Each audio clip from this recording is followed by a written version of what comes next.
కొన్ని నిమిషాలు దేవుని వాక్యాన్ని మనం విందాము. ఫిలిప్పీలకు రాసిన పత్రిక 4వ అధ్యాయము 10వ వచనం నుండి మనం చదువుతున్నాం. ఫిలిప్పీలకు రాసిన పత్రిక 4వ అధ్యాయము 10వ వచనం నుండి మనము చదువుతున్నాము. నన్ను గూర్చి మీరు ఇన్నాళ్లకు మరలా యోచన చేయసాగితిరని ప్రభువునందు మిక్కిలి సంతోషించితిని.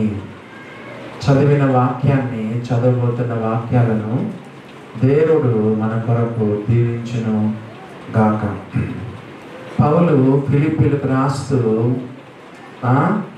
నన్ను గూర్చి ఇన్నాళ్లకు మరలా యోచన చేయసాగితిరి.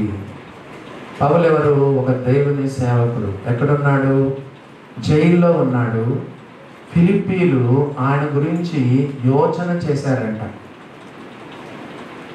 ఈ రోజుల్లో మనం కూడా దైవ సేవకుల గురించి మనం ఆలోచన చేయాలి. చాలామంది దైవ సేవకులు చాలా దిన పరిస్థితుల్లో ఉన్నారు. కొంతమంది తప్పుడు దైవ సేవకులు కూడా ఉన్నారు. ఇది కూడా చెప్తాను. మోసగాండ్రకు పనివారు. ఇదే అధ్యాయంలో చదవండి. ఇదే పత్రికలో 3వ అధ్యాయం చదవండి. 3వ అధ్యాయంలో 2వ వచనం చదువుతున్నాను. కుక్కల విషయమై జాగ్రత్తగా ఉండండి. కుక్కలు ఏం చేస్తాయి చెప్పండి? నేను రోజు అన్నం పెడుతున్నాను అనుకో, నా దగ్గరే ఉంటుంది. పక్కింటోడు మాంసం పెట్టాడు అనుకోండి, ఈరోజు నన్ను వదిలేస్తుంది, వేరే చోటుకి పోతుంది. చాలామంది పాస్టర్లు కూడా ఇట్లే ఉన్నారు.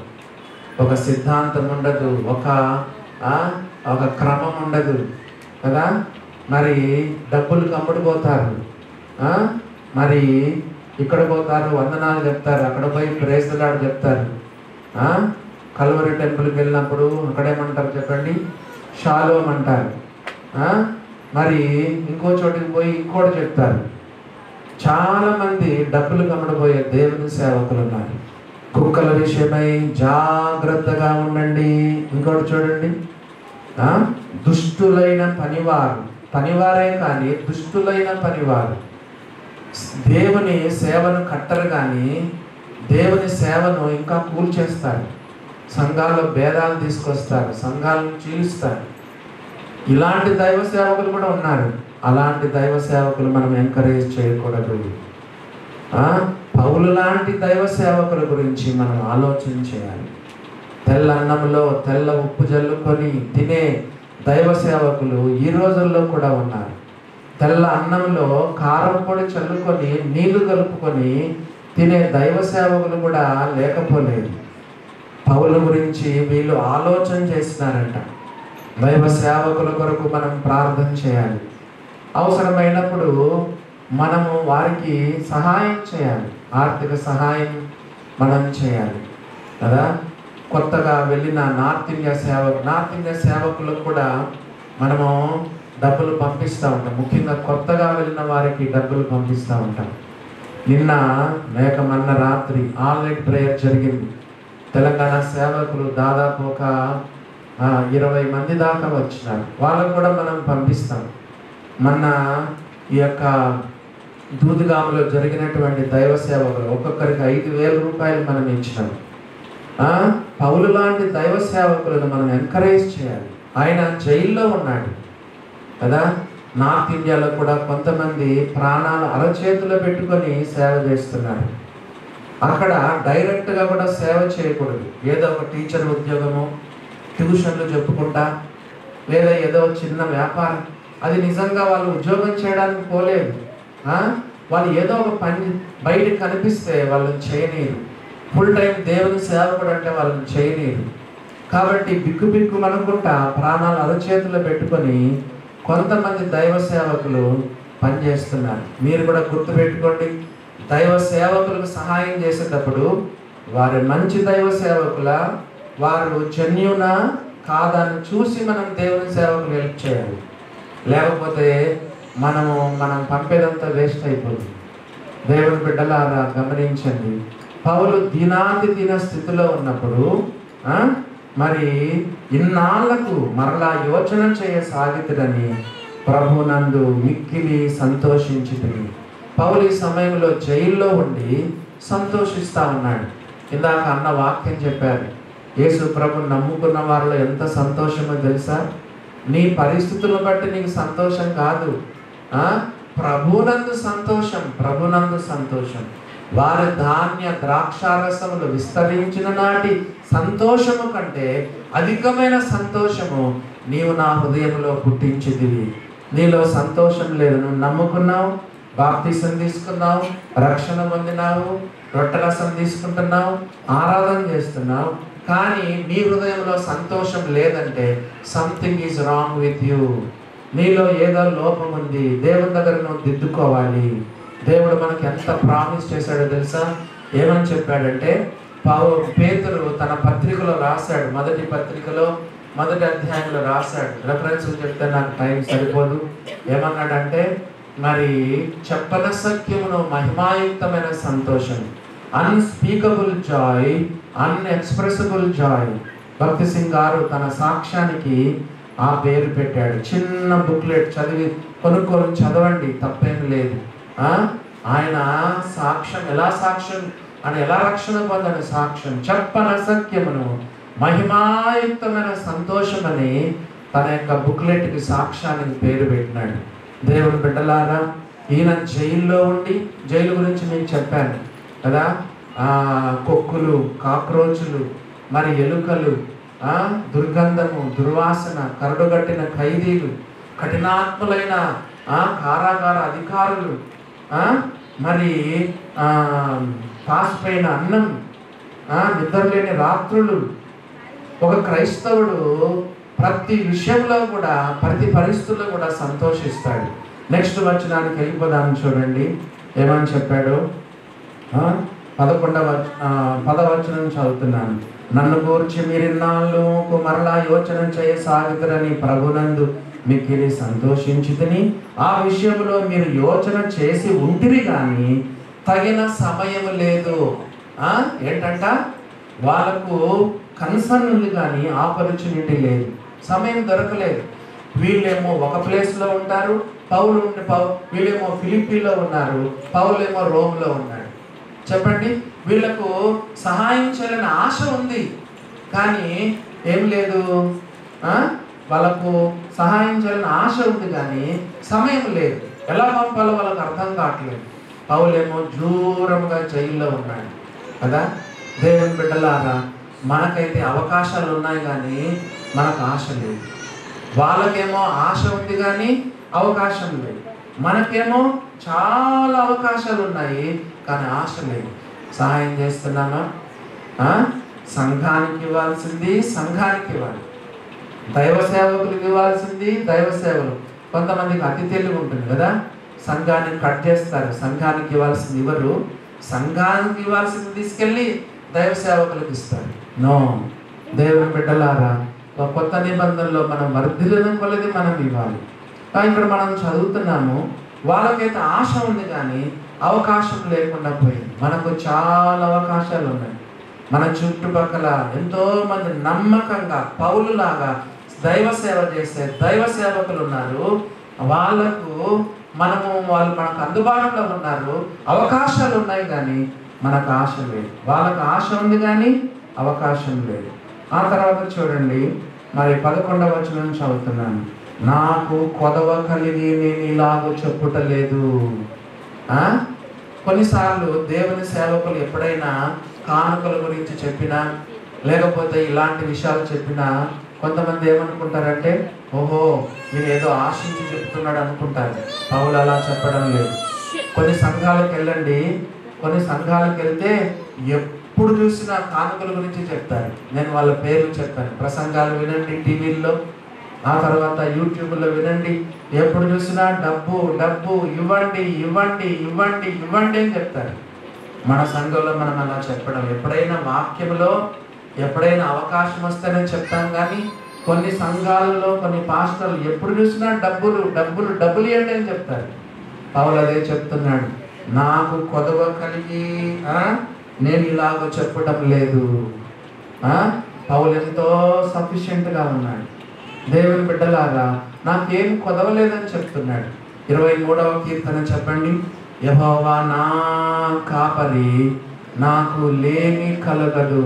చూసారా, యేసయ్య నీ కాపరుంటే ఎటువంటి పరిస్థితుల్లోనైనా, ఈవెన్ నువ్వు జైల్లో ఉన్నా కూడా పౌలులాగా చెప్పగలవు, నాకు ఏమి లేదన్న, అంతా I'm quite well, I'm so happy అని నువ్వు చెప్పగలవు. ఎప్పుడు?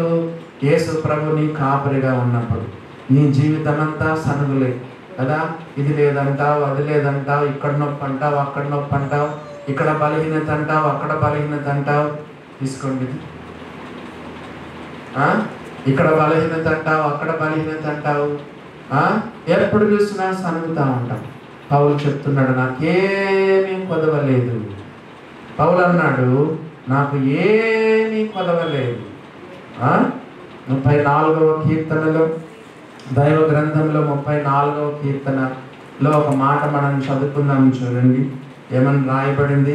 34వ కీర్తనలో 10వ వచనం చదవండి. కీర్తనల గ్రంథము 34వ కీర్తనలో 9వ వచనము 10వ వచనం చదువుకుందాం. Psalms 34 verse 9 and 10. యెహోవా భక్తులారా, ఆయనందు భయభక్తులు ఉంచుడి. ఆయనందు భయభక్తులు ఉంచువానికి ఏమీ కొదవలేదు. ఏమీ కొదవ చేయడు నీకు ఏమీ కొదవ చేయడు. ఏమి నీకు కొదవ చేయడు. ఆయన యందు భయభక్తులు ఉంచువానికి ఏమీ కొదవ ఉండదు. ఇంకా నెక్స్ట్, సింహపు పిల్లలైన లేమి గలవై ఆకలి కొంటాయి. 10వ వచనం. నేను ఒక పుస్తకంలో చదివాను, ఒక బలమైన సింహానికి ఒక పూటకు 10 కిలోల మాంసం కావాలి.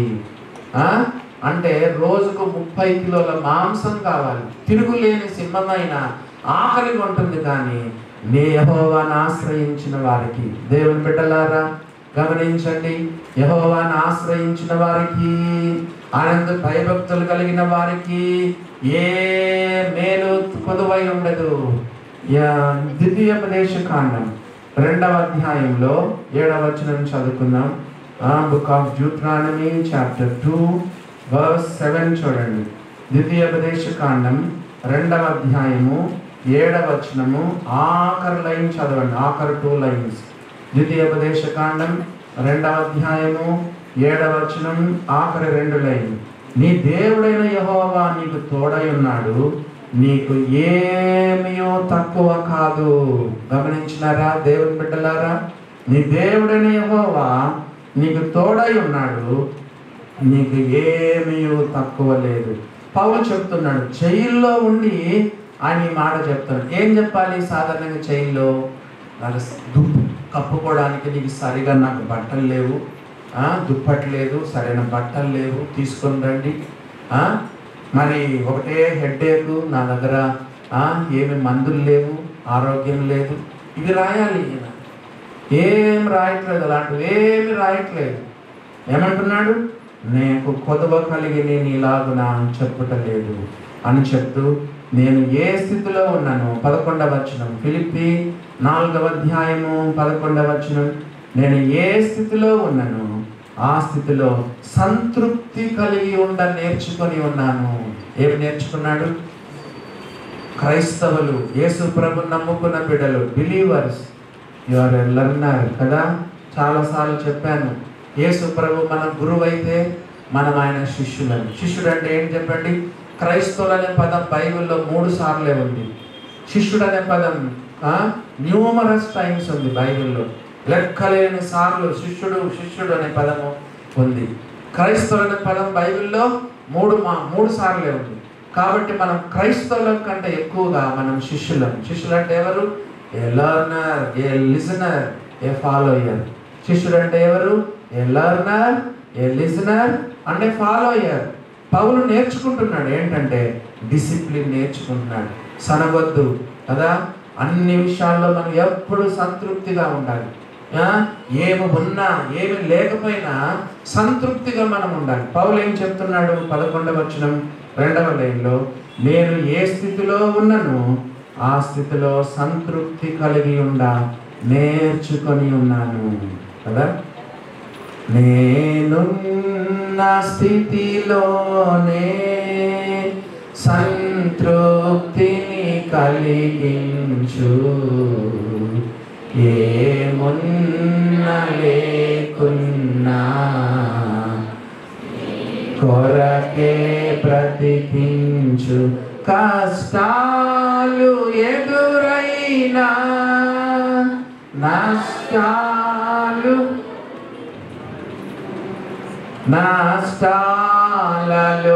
నష్టాలలోనైనా స్తుతి చేయుట నేర్పించు. నేనున్న స్థితిలోనే సంతృప్తిని కలిగించు, ఏమున్నా లేకున్నా నీ కొరకే బ్రతికించు. నేను ఏ స్థితిలో ఉన్నాను ఆ స్థితిలో సంతృప్తి కలిగి నేర్చుకొని ఉన్నాను. I can accept all things. ఏమైనా ఏమైనా ఏమైనా సరే అన్ని నేను యాక్సెప్ట్ చేయగలను, అన్ని నేను యాక్సెప్ట్ చేయగలను. యాక్సెప్ట్ చేస్తావా? దేవుని బిడ్డవు, నీకేదో కొన్ని కష్టాలు వచ్చినాయి, ఇరుకులు వచ్చినాయి, ఇబ్బందులు వచ్చినాయి, మరి బిజినెస్లో లాస్ వచ్చింది, పర్సు పోగొట్టుకున్నావు, కొన్ని వేల రూపాయలు నష్టమైంది, ఆరోగ్యం నష్టమైంది, health loss, wealth loss, family loss అయింది, టైం లాస్ అయింది, కెరియర్ లాస్ అయింది. సంతృప్తిగా ఉండగలవా? దేవుని బిడ్డలారా, ఈయన ఏం చెప్తున్నాడంటే I can accept all things. 12వ వచనం చదవండి. దీన స్థితిలో నెరుగుదును. పౌలుకు అన్ని అనుభవాలు దేవుడు ఇచ్చాడు. దీన స్థితిలో నెరుగుదును, సంపన్న స్థితిలో నెరుగుదును. చూసారా దేవుని బిడ్డలారా, పౌలు సామాన్యుడు కాదు. వాళ్ళ డాడీ గమలీయేలు పాదాల దగ్గర చదివించాడు. గమలీయేలు పాదాల దగ్గర చదవాలంటే మామూలు డబ్బులు కావు, చాలా డబ్బులు అవుతాయి. ఈరోజు నారాయణ స్కూల్స్ చెప్పండి, చైతన్య కదా, శ్రీ చైతన్యాలు, మళ్ళీ తర్వాత నారాయణ దాన్ని చదవాలంటే చాలా డబ్బులు అవుతాయి. కోటీశ్వరులు ధనవంతులైతేనే పెద్ద పెద్ద కాలేజీల్లో చదివిస్తారు. గమలీయేలు పాదాల దగ్గర చదవడం అంటే అందరి వల్ల ఏది కాదు. వీళ్ళ డాడీ ధనవంతుడు. పౌలు యొక్క డాడీ ఎవరు? ధనవంతుడు. మంచి బ్యాక్గ్రౌండ్ ఆయనకు ఉంది. సంపన్న స్థితిలో ఎరిగినటువంటి వాడు.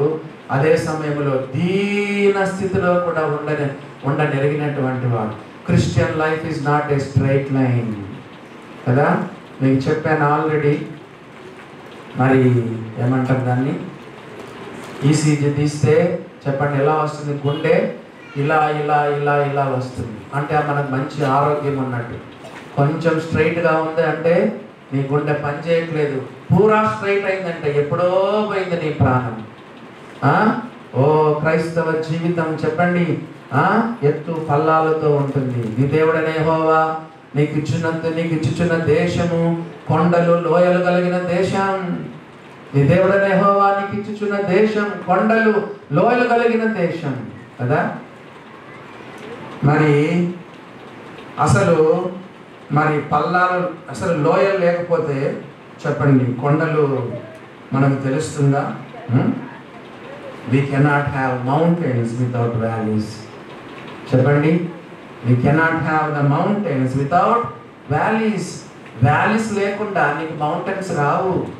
దేవుని బిడ్డలారా, క్రైస్తవ జీవితంలో ఎన్నో అనుభవాలు దేవుడు మనకిస్తాడు. Christian life is not a straight line. క్రైస్తవ జీవితం ఒక పూల పాన్పు కాదు. ఈరోజు పాస్టర్లు ఏం బోధిస్తున్నారు? టీవీ ఆన్ చేయగానే ఆ వాక్యం వచ్చేసింది. ఏంటో తెలుసా? నీ దుఃఖ దినములు అంతా ఓల్డ్ టెస్టిమెంట్ తీసుకొస్తారు. కొత్త నిబంధనలో లోకములో నీకు శ్రమలు వస్తాయి, నీ విశ్వాసానికి పరీక్ష వస్తుంది. కొత్త నిబంధనలో భౌతిక సంబంధమైన ఆశీర్వాదాలు లేవు. ఇస్తాడు దేవుడు, చదువు, ఉద్యోగము, భార్య, బిడ్డలు కదా, అవసరాన్ని బట్టి ఇల్లు, వాకిలి, కార్లు ఇస్తాడు, అవసరాన్ని బట్టి ఇస్తాడు. అంతేగాని ఓల్డ్ టెస్టిమెంట్లో గాడిదలు, ఒంటెలు, పశువులు కదా, పంటలు, పొలాలు కదా. మరి విస్తారమైన ఆస్తులు, వెండి బంగారాలు. ఓల్డ్ టెస్టిమెంట్లో, కొత్త నిబంధనలో ఒకటి చెప్పండి. పేతురు అన్నాడు, నా దగ్గర వెండి బంగారాలు లేవు, యేసు ప్రభు నామమున లేచి నడువు, ఇదే నా దగ్గర ఉందని పౌలు శృంగారమైన దేవాలయం దగ్గర ఉన్న వానితో చెప్పినాడు. కాబట్టి దేవుని బిడ్డలారా, మనకు కొన్నిసార్లు దేవుడు దీన స్థితిని ఇస్తాడు, కొన్నిసార్లు సంపన్న స్థితిని ఇస్తాడు. ఒకసారి చేతుల్లో చిల్లి గవ్వ లేకుండా చేస్తాడు, కొన్నిసార్లు చేతుల నిండా డబ్బులు దేవునికి ఇస్తాడు. ఇదే క్రైస్తవ జీవితం. దేవుని బిడ్డలారా, గమనించినారా? ఈ రెండిట్లో మనకి ఏది డేంజర్ చెప్పండి? ఈ యొక్క రెండిట్లో ఏది డేంజర్ చెప్తారా? Prosperity has done a great damage to the believers than poverty. Prosperity వేరు, పావర్టీ వేరు. ప్రాస్పరిటీ అంటే ఏంటి చెప్పండి? సంపన్న స్థితి, డబ్బులే డబ్బులు, వద్దంటే డబ్బులు డబ్బులు డబ్బులు డబ్బులు డబ్బులు డబ్బులు, ప్రాస్పరిటీ కదా. పావర్టీ అంటే పేదరికం. పేదరికమే నిన్ను భక్తి జీవితంలోకి నడిపిస్తుంది. ఇప్పుడు చూడండి, ఇంత పెద్ద దైవ సేవకుని, దైవజనుని దేవుడు పోయి జైల్లో పెట్టేసినాడు. పాఠాలు నేర్చుకుంటా ఉన్నాడు. నేర్చుకుంటున్నానని చెప్పాడు. పౌలే నేర్చుకున్నాడంటే నేను ఎంత నేర్చుకోవాలి? పౌలు యొక్క అనుభవంలో మన అనుభవం ఎంత? యేసయ్య పాదాల దగ్గర అనేకమైన ఆత్మీయ పాఠాలు నేర్చుకోవాలి. చెప్పండి. Prosperity has done a great damage to the believers than poverty కదా. దేవుని బిడ్డలారా, ఈ యొక్క ధనం అనేది, అభివృద్ధి అనేది విశ్వాసం ఎంతో డ్యామేజ్ చేస్తుంది. దేనికంటే? పేదరికం కంటే. ఒక రకంగా చెప్పాలంటే పేదరికమే మంచిది. సమృద్ధిలో దేవుని మర్చిపోతావు కదా. దేవుడు చాలాసార్లు చెప్పాడు ద్వితీయోపదేశ కాండంలో, నువ్వు తిని, కడుపారా తిని, మదించి, తృప్తి పొంది నీ దేవుడని యెహోవాను మరచదవేమో, జాగ్రత్త జాగ్రత్త అని దేవుడు చెప్పాడు. ఒక రకంగా చెప్పాలంటే మన సంఘంలో ఎవరైనా బీద వాళ్ళు ఉంటే మనమే ధన్యులు. సమృద్ధి ఉంటే నువ్వు దేవుని మర్చిపోతావు, ప్రార్థన తగ్గిపోతుంది, వాక్యం తగ్గిపోతుంది కదా. తినడం ఎక్కువ అవుతుంది, త్రాగడం ఎక్కువ అవుతుంది, నిద్ర ఎక్కువ అవుతుంది, సోమర్తనం ఎక్కువ అయిపోతుంది. సామెతల గ్రంథము 30వ అధ్యాయం చూడండి. సామెతల గ్రంథము 30వ అధ్యాయంలో ఒక మాట మనం చదువుకుందాం. సామెతల గ్రంథము 30వ అధ్యాయం 7వ వచనం చదువుతున్నాను. దేవా, నేను నీతో 2 మనవులు చేసుకొనుచున్నాను, నేను చనిపోకముందు వాటిని నాకు అనుగ్రహింపుము. ఏంటి సొలొమోను చేసిన 2 మనవులు ఏంటి దేవునికి? చెప్పండి. 8వ వచనం, వ్యర్థమైన వాటిని అబద్ధంలో నాకు దూరం చేయము. ఎవరైనా అబద్ధాల్లో ఉన్నారా?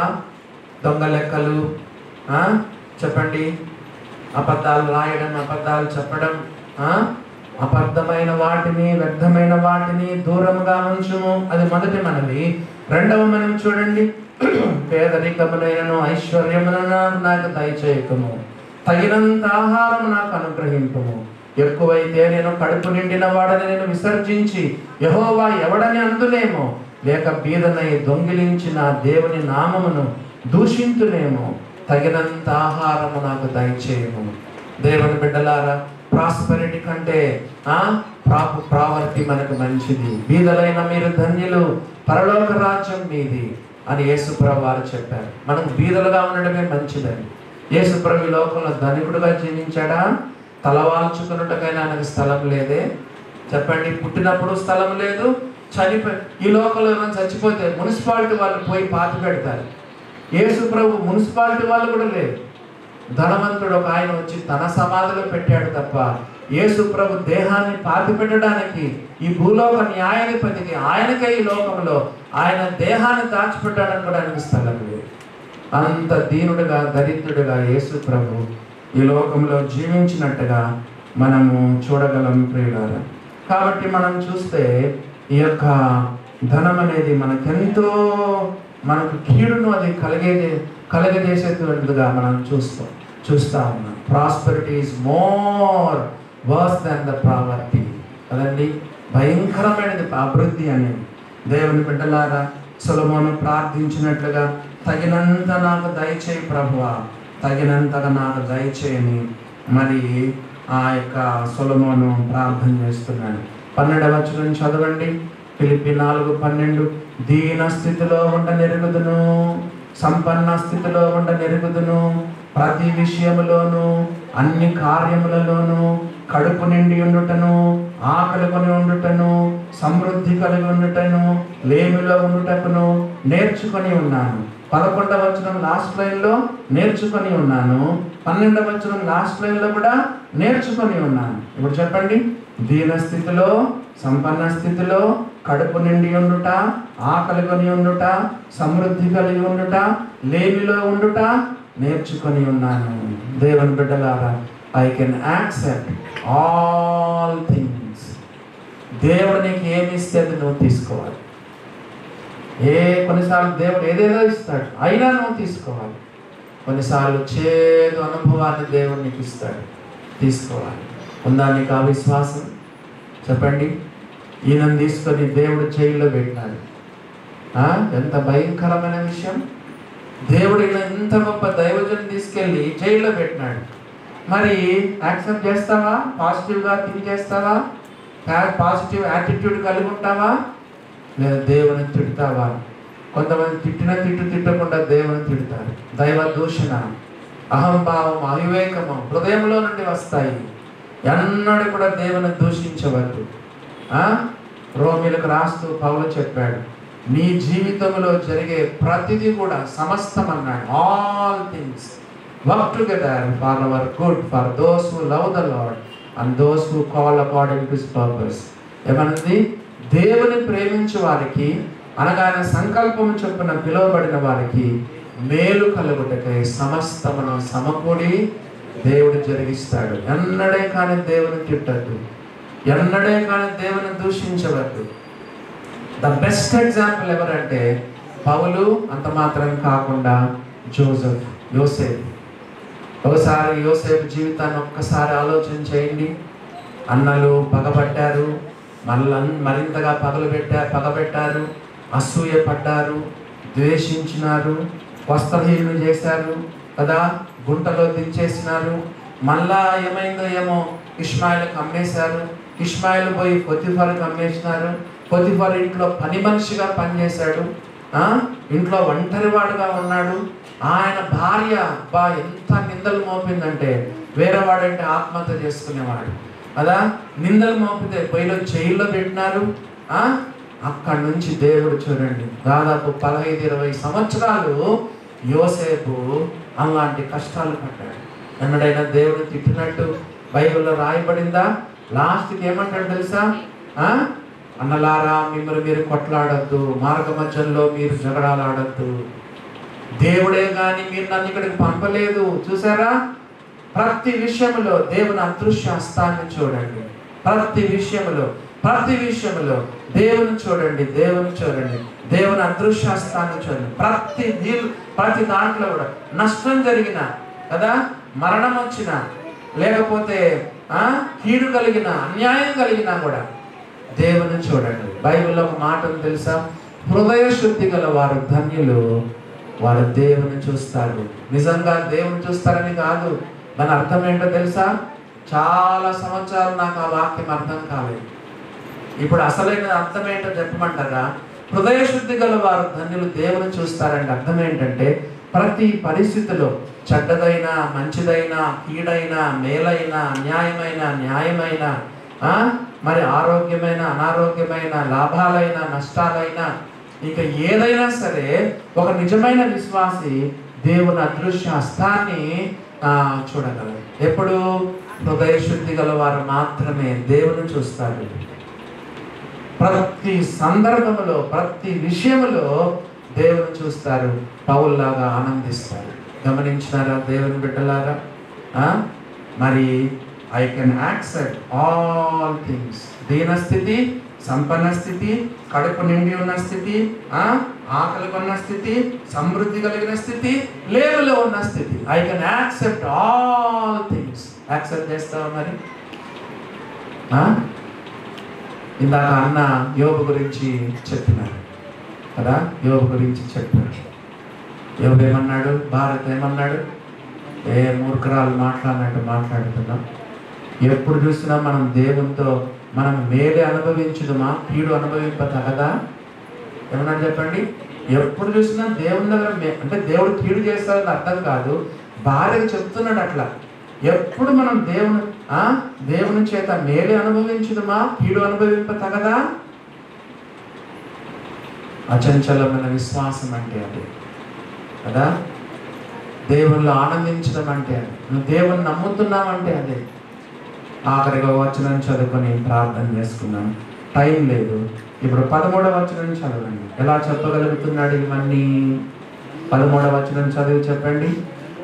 నన్ను బలపరచు వాని అంటే దేవునికి ఒక పేరు పెట్టాడు పౌలు. దేవునికి ఒక పేరు, నన్ను బలపరిచేవాడు, నన్ను బలపరిచేవాడు, నన్ను బలపరిచేవాడు.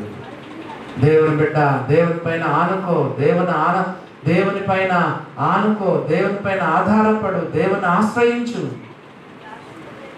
దేవుడే నీ బలం, దేవుడు నిన్ను బలపరిస్తే పౌల్లాగా నువ్వు చెప్పగలవు. కొంతమంది విశ్వాసులు అబ్బా ఎంత సాకులు చెప్తున్నారంటే, పౌలన్నా ఎంత భక్తిపరుడన్నా, పౌలు కాబట్టి చెప్పగలడన్నా, మనమే ఎక్కడ చెప్పగలమన్నా? ఎంత సాకు, ఎంత బాగా తప్పించుకుంటున్నావు. నో, పౌలు చెప్పగలిగినప్పుడు మనం కూడా చెప్పగలం. I can do all things through Christ. ఇందాక ఏం చెప్పుకున్నాం? I can accept all things. ఇప్పుడేంటి? I can do all things. ఏదైనా సరే I can do all things through Christ which strengtheneth me. చూసారా దేవుని బిడ్డలారా, నన్ను బలపరచు అని సమస్తము చేయగలను. దేవుని బలాన్ని తక్కువ అంచనా వేయద్దు. దేవుడు నన్ను బలపరిస్తే సాహస కార్యాలు చేస్తాను. యోగులాగా మన ఆస్తిపాస్తులు కదా అంతకాలం. ఇప్పుడు చూడండి ఎంతమంది కుటుంబ సభ్యులు ఏరోప్లేన్ క్రాష్లో ఎంతమంది చనిపోయినారు. నీ కుటుంబం అంతా ఒకే రోజు చనిపోయినారు. నీ కళ్ళ ముందరే నీ బిల్డింగ్ కాలిపోతున్నా. చెప్పండి, నీ కళ్ళ ముందే ఫైర్ యాక్సిడెంట్ అయింది, 4 అంతస్తుల నీ మేడ నీ ఎదురుగానే కళ్ళెదితే కాలిపోతుంది. కానీ యోబు లాంటి వాళ్ళు కదా, యేసు ప్రభు నమ్ముకున్న బిడ్డలు దేవుని తిట్టరు కదా. నన్ను బలపరచు అని అంటూ నేను సమస్తము చేయగలను. 2 విషయాలు మనం విన్నాం. I can accept all things, I can do all things through Christ with strengtheneth me. దేవుడు నన్ను బలపరిస్తే ఏమైనా చేయగలం. యేసు ప్రభు నమ్ముకుంటే ఎంత ఉందో చూడండి. యేసు ప్రభు నమ్ముకోకపోతే నీ జీవితం అంతా సనుగులు, గొనుగులు కదా, గందరగోళం, కలవరం. యేసు ప్రభు నమ్ముకో, నీ పాపాల దగ్గర ఒప్పుకో, ఇంటికెళ్ళి కన్నీరు మున్నీరుగా ఆయన పాదాల దగ్గర పడు, సిలువను పట్టుకో, మన రక్తాన్ని ఆశ్రయించు, యేసు ప్రభుని సొంత రక్షకునిగా అంగీకరించు. ప్రార్థన చేసుకున్నాం.